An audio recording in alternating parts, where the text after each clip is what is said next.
दोस्तों, आपने महाभारत में कीचक का नाम खूब सुना होगा, जिसको भीम ने मारा था। तो आइए जानते हैं कीचक वध की पूरी कहानी। तो वीडियो के अंत तक जरूर जुड़े रहिए। राजा विराट की पत्नी महारानी सुदेशना के भाई का नाम कीचक था। उस समय बलराम, भीम एवं दुर्योधन के साथ कीचक का नाम भी बलवानों में गिना जाता था। लोग उससे डरते थे, अतः विराट ने उसे सेना अध्यक्ष के पद पर नियुक्त किया था।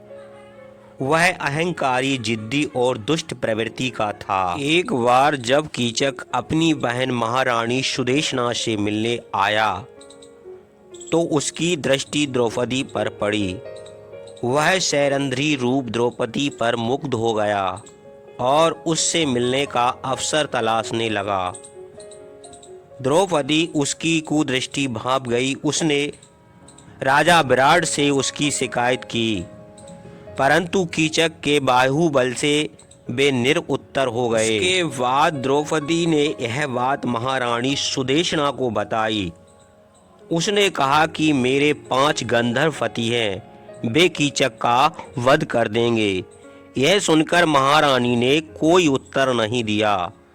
तब द्रौपदी ने यह बात भीम को बताई।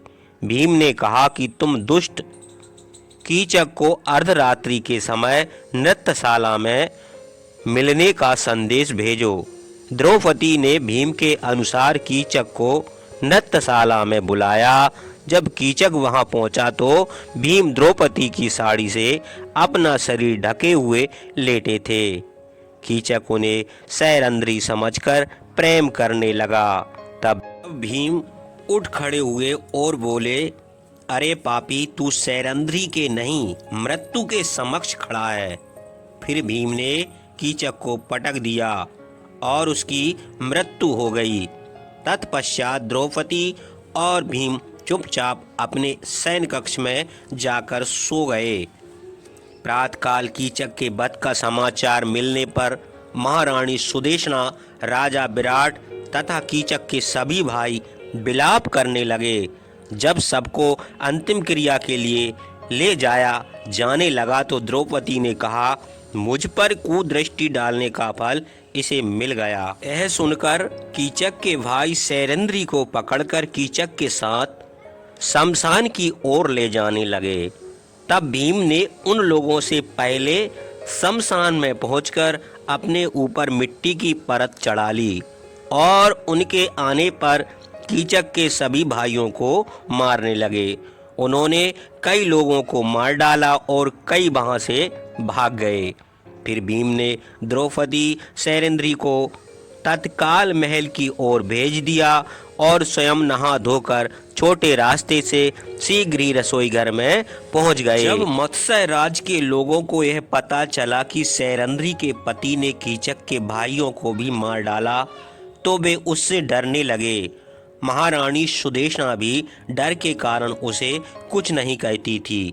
कीचक की मृत्यु से दुर्योधन को कुछ शंका हुई, क्योंकि कीचक को पितामह भीष्म, बलराम, श्री कृष्ण, भीम, दुर्योधन तथा कर्ण के अलावा कोई अन्य नहीं मार सकता था।